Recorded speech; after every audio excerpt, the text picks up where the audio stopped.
पहले ही दिन हमारी राज्य कमेटी की एक टीम जो है और सोलन जिला की जो हमारी पार्टी की है, चाहे वो लैंड रेवेन्यू एक्ट है, चाहे Himachal Pradesh land revenue tenancy act है, कमिश्नर और जो म्युनिसिपल कॉर्पोरेशन के कमिश्नर के जो आदेश है उन पर रोक लगा, प्रेस कॉन्फ्रेंस करके एडिशनल चीफ सेक्रेटरी जो हिमाचल प्रदेश के रिटायर्ड हुए हैं मिस्टर बाल्दी कह रहे इजाजत दे नहीं रही है, तो इसलिए इससे बड़ा ऑफिसर ऑफ डाउटफुल इंटेग्रिटी हो नहीं सकता है। हमारी पार्टी की मांग है कि माननीय मुख्यमंत्री सभा इसमें हर स्तर के ऊपर, निचले स्तर के ऊपर फाइट करते हुए, और इसमें क्योंकि जो इसमें इन्वॉल्वमेंट है वो ऑफिशियल्स की टॉप लेवल पे तो है ही है। कुछ तथ्य और वहां इकट्ठे किए थे, कुछ मसले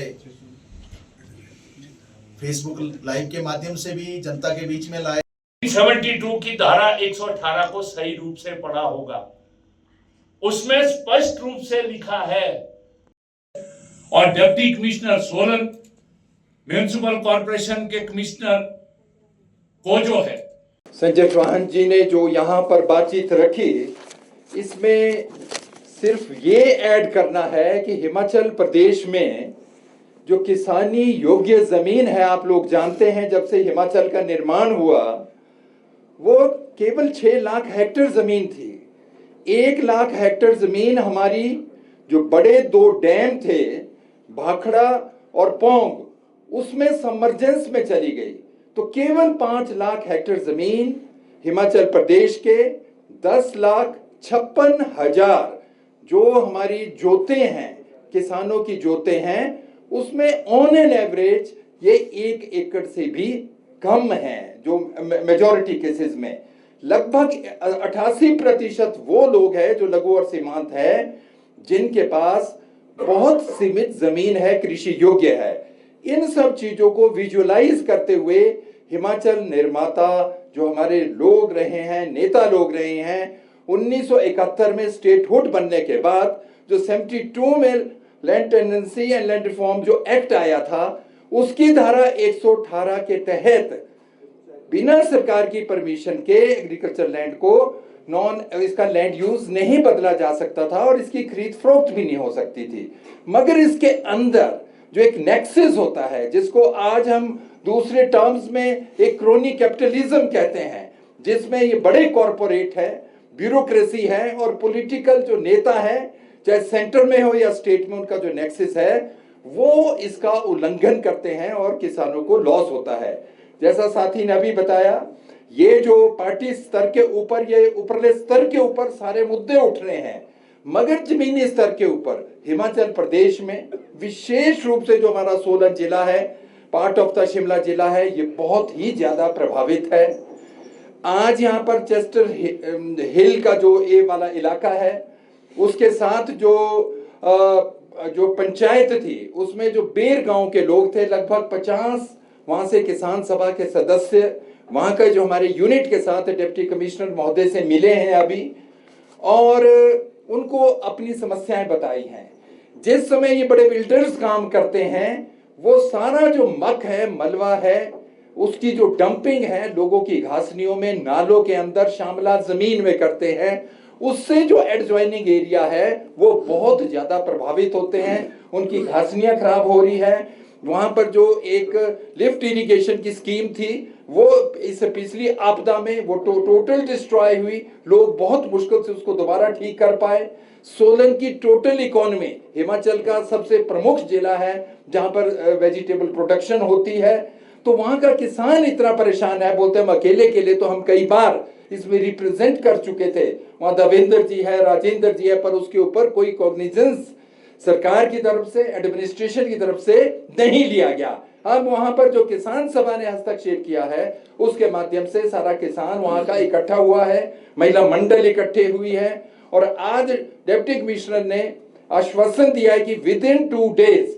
जो लोकल एसडीएम हैं वो उस एरिया में विजिट करेंगे। इस बरसात से पहले जो पूरे नाले हैं जो अश्विनी खड्ड तक जाते हैं उनको साफ करवाएंगे, नहीं तो उनकी सारी इरिगेशन की स्कीम्स खराब हो रही है। उनकी घासनियों में उनकी जो प्राइवेट लैंड है उसके अंदर जो डंपिंग हुई है उसको या मुआवजा दिलाएंगे। और इसके पीछे जो पूरी साइकी है ये बड़े बिल्डर्स की, वो अपने एरिया को उस एरिया में एक्सपेंड करने के लिए लोगों को मजबूर कर देते हैं, क्योंकि जो वहां पर रास्ते होते हैं उसे बंद कर देते हैं। उनकी जमीन खराब हो जाती है कि वो मजबूर हो जाते हैं अपनी जमीन बेचने के लिए। इनडायरेक्ट वे में दबाव बनाया जाता है, अकेले अकेले वो इसको रजिस्ट नहीं कर पाते हैं। चाहे वो भोजपुर है, कसौली है, बड़ोग है, हर जगह पर जो इस तरह की अनियमितताएं हैं, किसान सभा हर स्तर तक, नीचे स्तर तक जाते हुए, अन्य एजेंसियों के साथ भी मिलकर काम करते हुए, हमारी जो इनपुट और इंफॉर्मेशन के अनुसार जो CAG है वो भी अपने स्तर के ऊपर एक पूरे जो खसरा नंबर वाइज ये सारा डिटेल इसके ऊपर एनालिसिस, एक अभी तो इंफॉर्मेशन इकट्ठी कर रहे हैं, वो भी इसमें प्रयास कर रहे हैं। पर हमें उम्मीद करते हैं कि चेस्टर हिल जो एक इस समय पूरे देश के अंदर एक लोगों की नजर में या सरकार की नजर में, जनता की नजर में आया है, ऐसे कई और जगहें होंगी। तो इससे जो आम किसान भविष्य में प्रभावित ना हो उसके लिए किसान सभा ने अब ये तय भी किया है, और विद इन 2 डेज अगर वहां पे एक्शन नहीं होता तो किसान सभा वहां पर डायरेक्ट एक्शन में जाएगी। पहला मुद्दा। और दूसरा और बहुत जो महत्वपूर्ण है, पिछली बार भी हमने इस पे बातचीत की थी, इन चीजों को इन व्यू रखते हुए दी देन जो भारतीय जनता पार्टी की गवर्नमेंट थी 2022 में, उन्होंने ग्राउंड वाटर एक्ट है जो हिमाचल प्रदेश में, उसके अंदर एक अमेंडमेंट लाई थी, और उसके तहत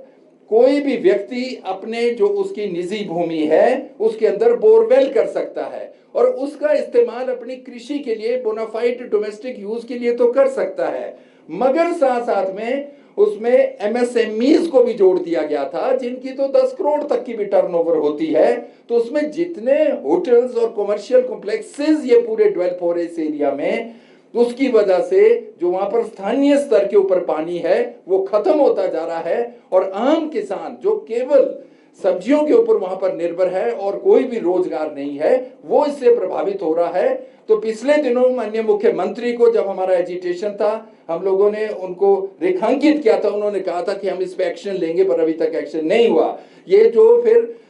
जल जंगल जमीन की जो साथी ने यहाँ बात की है, इसमें खास तौर पर जो जमीन और पानी का मुद्दा है वो बड़ा इंपॉर्टेंट है, और हिमाचल की यहाँ की इकोनॉमी के लिए ये बहुत ही महत्वपूर्ण है। तो किसान सभा इसमें हर स्तर के ऊपर, निचले स्तर के ऊपर फाइट करते हुए, और इसमें क्योंकि जो इसमें इन्वॉल्वमेंट है वो ऑफिशियल्स की टॉप लेवल पे तो है ही है, पर उसका इंपैक्ट नीचे ग्रास रूट लेवल तक जाता है, और एक आम किसान उसको अकेले से फाइट नहीं कर पाता। तो इसको हम हर स्तर के ऊपर फाइट आउट करेंगे। और जो अभी एक निर्णय एक लिया है पार्टी की, एक जो समझ बनी है कि अगर इसके ऊपर एक्शन नहीं हुआ तो पार्टी फिर डायरेक्ट एक्शन के अंदर भी जाएगी, क्योंकि अगर एक टेंटेड ऑफिसर को ही हेड ऑफ द एक स्टेट एडमिनिस्ट्रेटिव लेवल के ऊपर अगर रखा जाए, हो सकता है उन्होंने एक बहुत अन्य मुद्दे, अन्य जो उनके कुलीग्स रहे हैं, सीनियर्स रहे हैं, अन्य 4-5 पिछले 8-10 साल में, केवल एक अनिल खाची जी को छोड़ के जितने भी चीफ सेक्रेटरी रहे हैं, या आज वो कहीं भी किसी स्तर के ऊपर हैं, चाहे रेरा के अंदर है, बिजली बोर्ड में है, कहीं भी है, सबके ऊपर आरोप लगाए हैं, उनकी भी छानबीन हो। हमारा संजय गुप्ता जी से व्यक्तिगत तौर पे कोई डायरेक्ट ऐसा कॉन्फ्लिक्ट नहीं है, पर जिस स्तर पर, जिस तरह से उन्होंने इसके अंदर डायरेक्टली इंटरवीन करके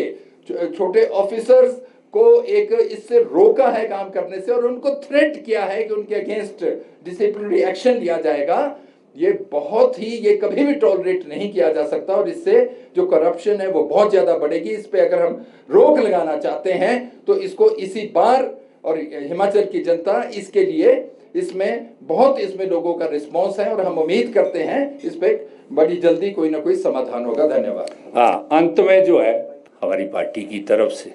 जैसा भी कॉमरेड विजेंद्र ने कहा कि आज की जो ये प्रेस वार्ता हमारी पार्टी के द्वारा की जा रही है, ये जो एक गंभीर मुद्दा पिछले कुछ समय से प्रदेश के अंदर उजागर हुआ है, जिसमें प्रदेश की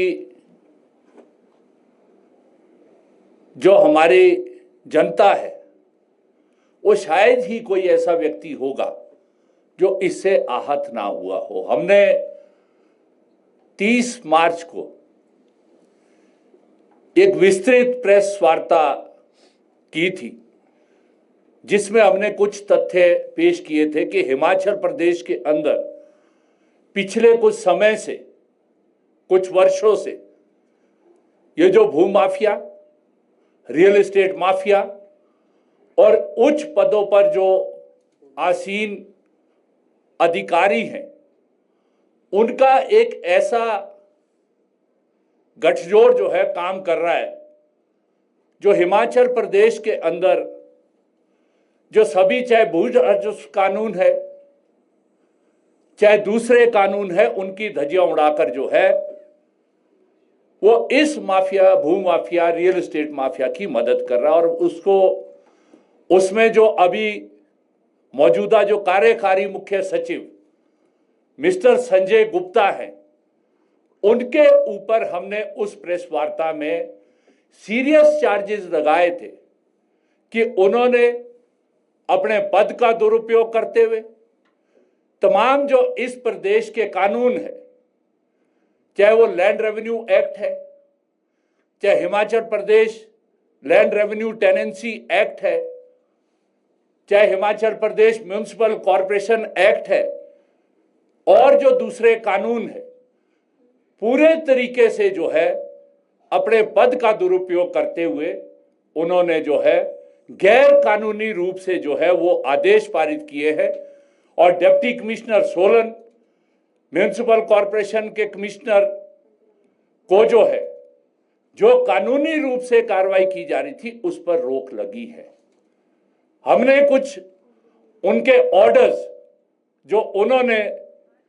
as secretary revenue, additional chief secretary revenue, urban development, पता नहीं क्या क्या बनकर जो है उन्होंने वो ऑर्डर पारित किए थे, जिसमें 2 ऑर्डर जो है, एक 1/11/2025 और अपने ही ऑर्डर को बिना किसी याचिका के, बिना किसी अपील के, बिना किसी आवेदन के, उसको जो है 6 दिन के बाद 6/11/2025 को अमेंड किया। हमारी पार्टी ने, सीपीआईएम ने 30 तारीख को, 30 मार्च को जो प्रेस कॉन्फ्रेंस की थी, सरेआम हमने कहा था, और जिसके लिए जो है ये जो आदेश सरकार ने पारित किए हैं, जो आदेश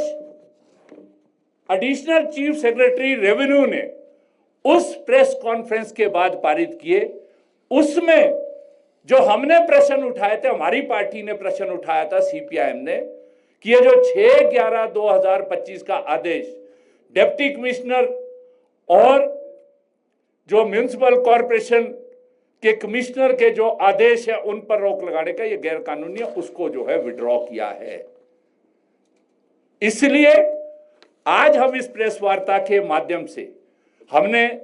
उस दिन भी मांग की थी कि ये जो वर्तमान चीफ सेक्रेटरी है, एक्टिंग है, इनका पिछला भी अगर भ्रष्टाचार में संलिप्त होने के मामले, कई मामले हैं, इसलिए हमने प्रदेश की सरकार से, माननीय मुख्यमंत्री से मांग की थी कि आप ये जो हमने आरोप लगाए हैं, हमने जो एलिगेशंस लगाए हैं, ये जो पद का दुरुपयोग करते हुए ये जो कानून का उल्लंघन कर रहे, धज्जियां उड़ा रहे, और ये जो बड़े बिल्डर है चेस्टर हिल के नाम से, जिसमें प्राइमा फेसाई नहीं, प्रथम दृष्टया नहीं, अगर एसडीएम सोलन की रिपोर्ट जो डिप्टी कमिश्नर सोलन ने उनको जो कार्य दिया था कि आप जो है इसकी छानबीन करें, क्योंकि सेक्शन 118 जो लैंड रेवेन्यू टेनेंसी एक्ट की है, उसमें डिप्टी कमिश्नर को जो पावर थी, उसमें क्लियर कट उन्होंने कहा था कि ये जो है शेयर वॉयलेशन है, और 118 के तहत जो है ये जो चेस्टर हिल के द्वारा 275 बीघा जमीन खरीद की गई है, और उस पर गैर कानूनी रूप से जो additional chief secretary Sanjay Gupta ने जो आदेश पारित किए थे, गैर कानूनी। अब ये जो सरकार ने उन आदेशों को जो है विड्रॉ किया है, तो आज हम प्रदेश सरकार से, माननीय मुख्यमंत्री से मांग कर रहे हैं कि ये जो वर्तमान में आपने एक्टिंग चीफ सेक्रेटरी जो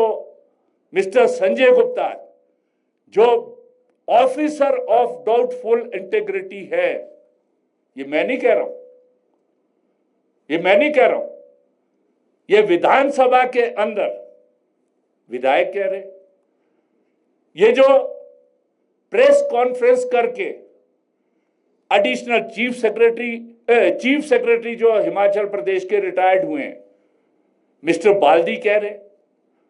और जो उनके द्वारा ये जो समय समय पर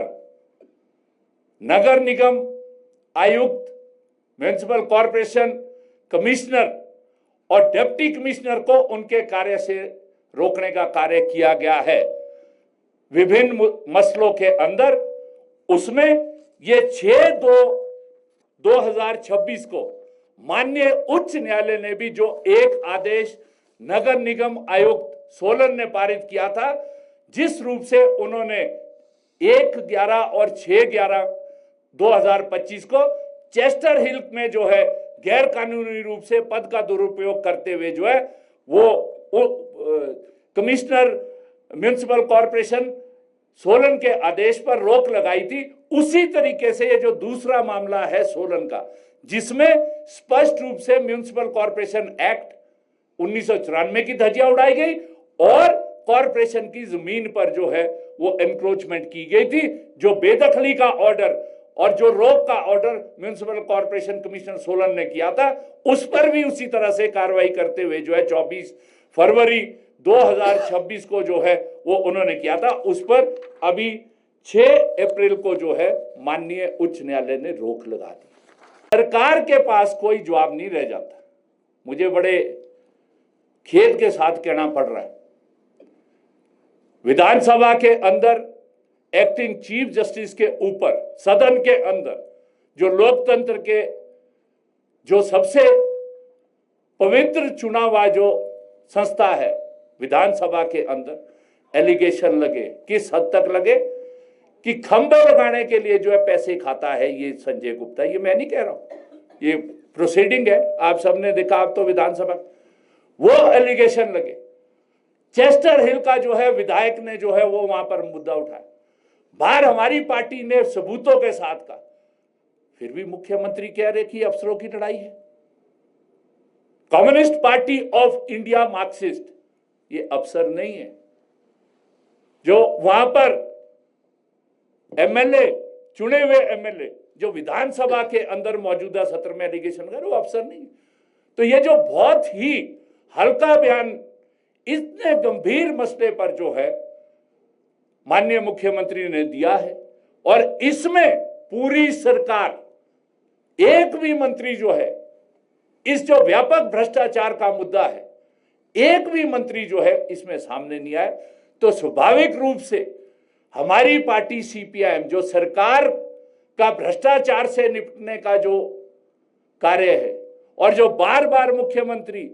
ये स्टेटमेंट देते हैं कि हमारा जो है जीरो टॉलरेंस है, और जो ऑफिसर ऑफ डाउटफुल इंटेग्रिटी है उसके खिलाफ हम जो है वो कार्रवाई करेंगे। तो यही संजय गुप्ता परवाणु के अंदर 2009 में आप पढ़ ले, जेल के अंदर रहे, वो जो करप्शन का इश्यू था। उसके बाद इनके ऊपर जब ये एक अधिकारी के रूप में किन्नौर में काम कर रहे थे, वहां पर विजिलेंस में मुकदमा दायर है, परंतु सरकार जो है इजाजत दे नहीं रही है। तो इसलिए इससे बड़ा ऑफिसर ऑफ डाउटफुल इंटेग्रिटी हो नहीं सकता है। हमारी पार्टी की मांग है कि माननीय मुख्यमंत्री और प्रदेश सरकार तुरंत इनके खिलाफ जो है कार्रवाई करे, इनको पद से हटाए विद इमीडिएट इफेक्ट। इनके खिलाफ जो सबूत सरकार भी जिसको मान गई है कि इन्होंने पद का दुरुपयोग करते हुए जो है कानून का जो है अवहेलना करते हुए ये जो चेस्टर हिल में भू माफिया और रियल एस्टेट माफिया काम कर रहा है, इनको मदद देने की काम की है सरकार। इनके खिलाफ एफआईआर दर्ज करे, पहला मुद्दा हमारा ये है। दूसरा जो इसके अंदर है, जो मुख्यमंत्री कह रहे कि मैंने डिप्टी कमिश्नर को कह दिया कि 118 की आप करो, वो तो करना है। अगर माननीय मुख्यमंत्री ने सही रूप से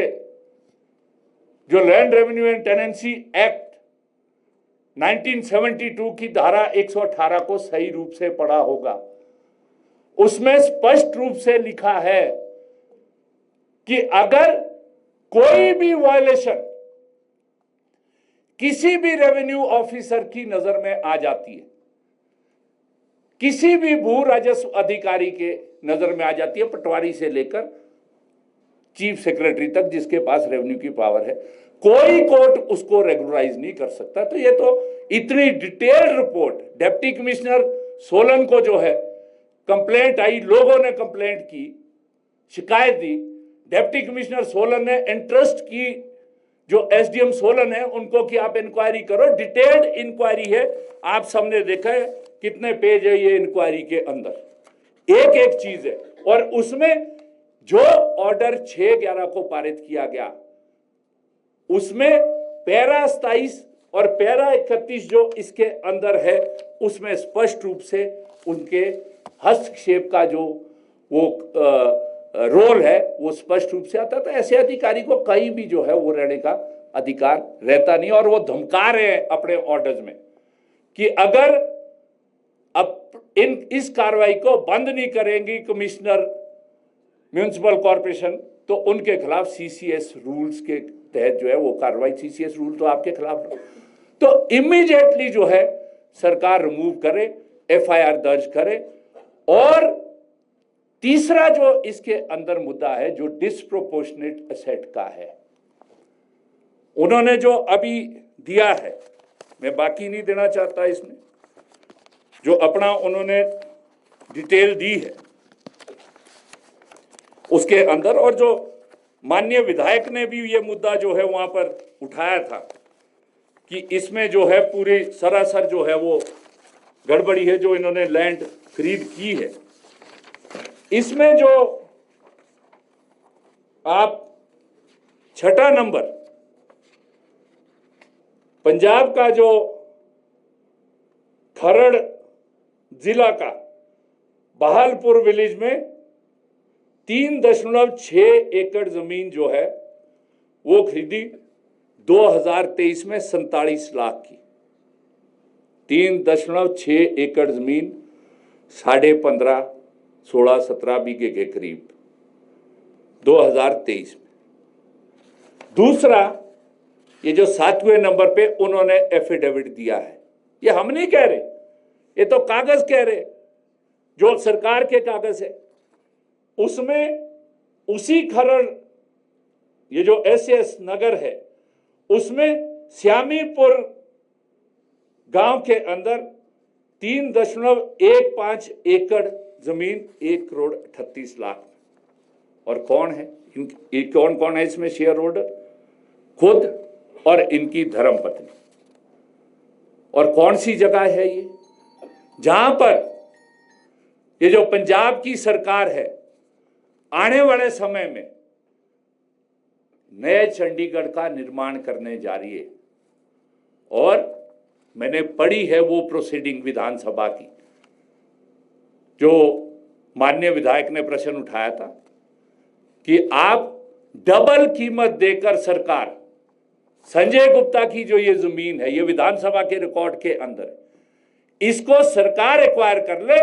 और वहां पर वो तो एमएलए तक ही सोचे, वो तो केएनएच में भी आपने देख लिया। अगर कहते कि हिमाचल के जो लोग इलाज कराने जाते हैं उनके लिए, उन्होंने भी कहा कि एमएलए के लिए हॉस्टल बना दो। कितने हॉस्टल चाहिए? मैं चलो एक हद तक उनकी बात मान रही। ये जमीन इंक्वायरी अगर करेंगे तो ये कम से कम जो है दोनों जमीनें 300 करोड़ से ऊपर की जमीन है। ये हम एलिगेशन नहीं लगा रहे। अगर सरकार हमें बुलाएगी, हम रेवेन्यू रिकॉर्ड के साथ आज जो उस जगह की कीमत, बाजार की कीमत है, जो मार्केट प्राइस है, ये जो क्या नाम 6-7 एकड़ के करीब जो जमीन है उसकी 300 करोड़ से ऊपर है। ये इस तरह के व्यक्ति जो पूरी तरह से लंबे समय से भ्रष्टाचार में संलिप्त है, उनके खिलाफ न्यायालय में मुकदमे चल रहे हैं भ्रष्टाचार के। उनके खिलाफ जो हमारी पार्टी ने प्रेस कॉन्फ्रेंस के जरिए जो आरोप लगाए थे वो सिद्ध हो चुके हैं।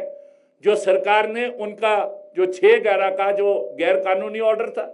और जो अन्य उच्च न्यायालय ने जो उन्होंने कमिश्नर के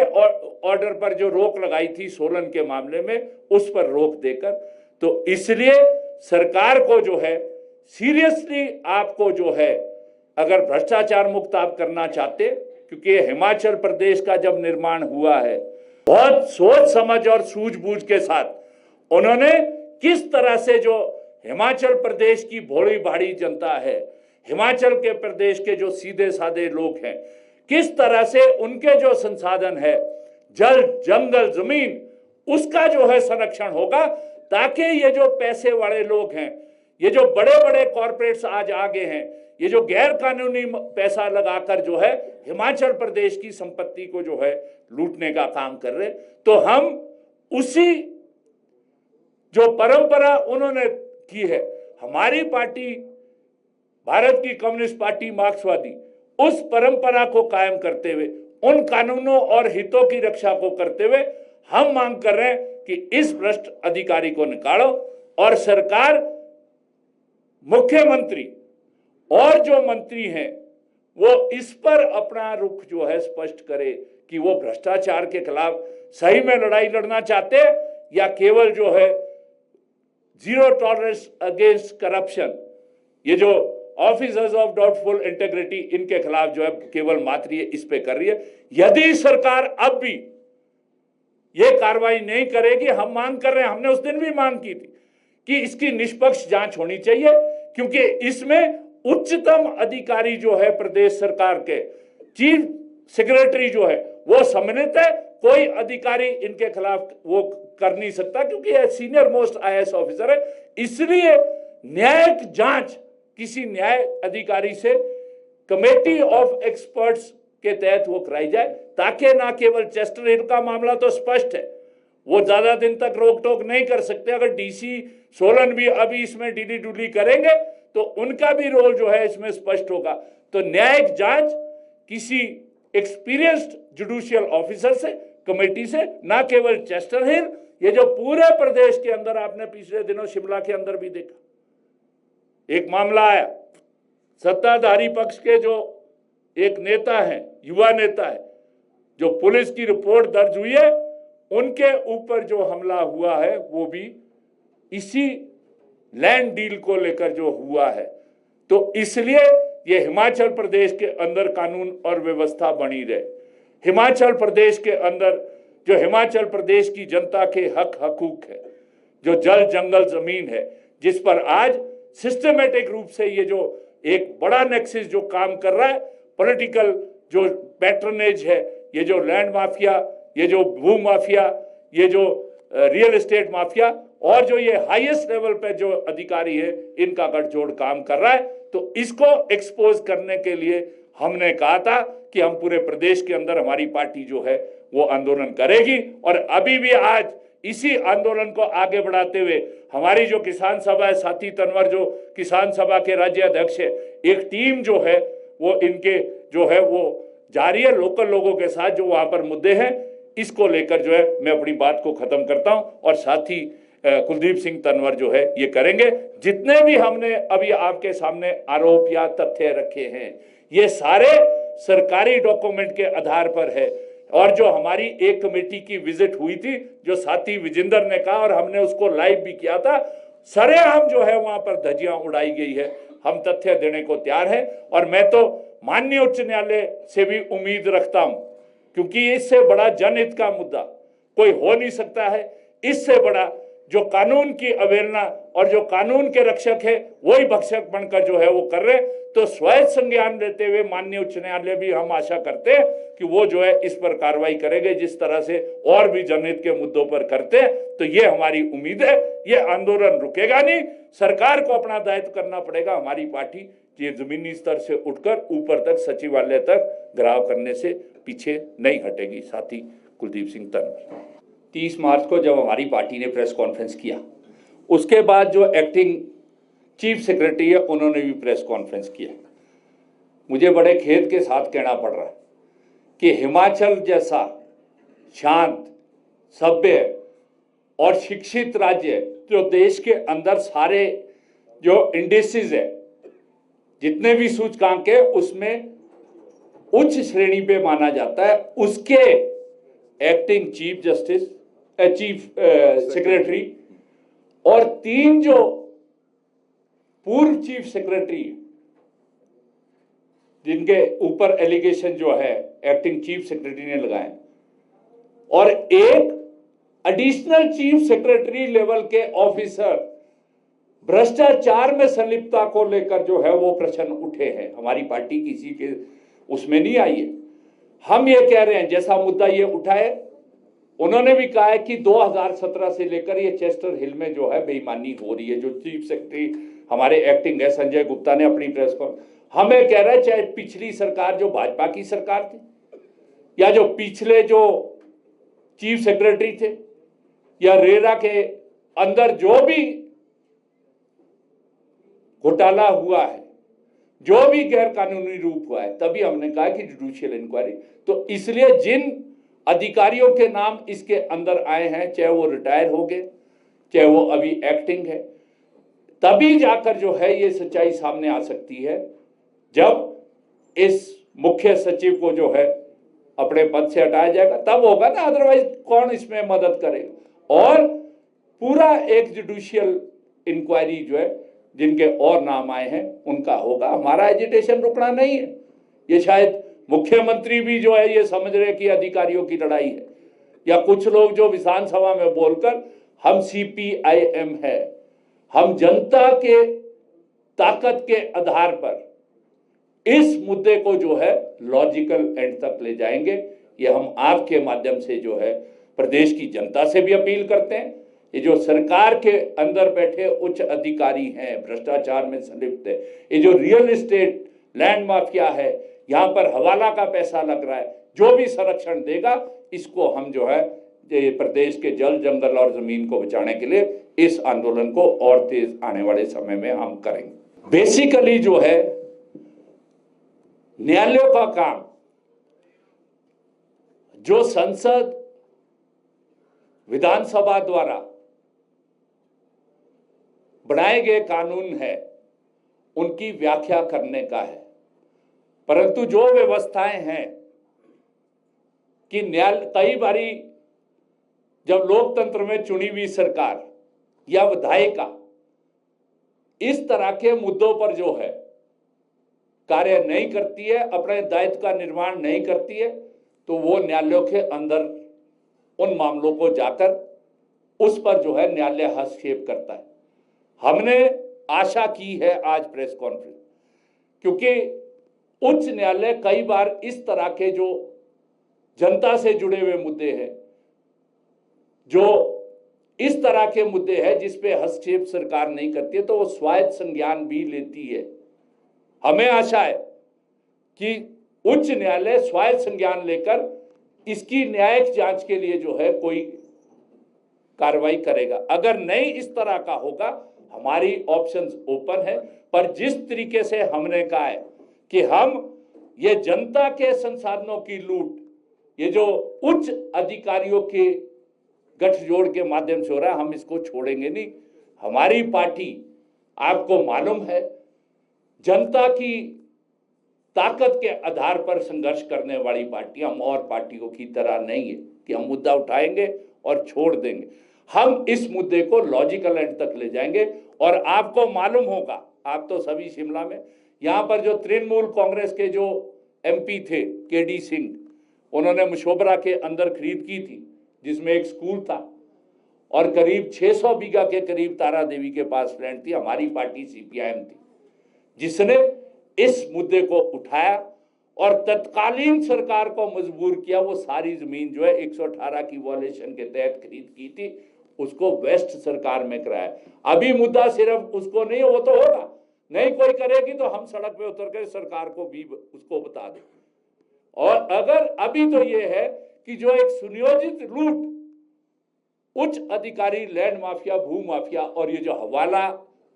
और जो दूसरे भी यहाँ पर एलिगेशन लगे, ये जो गैर कानूनी पैसे का हो गया इस प्रदेश के संसाधनों को लूटने के लिए, हम उसको रोकने के लिए जो है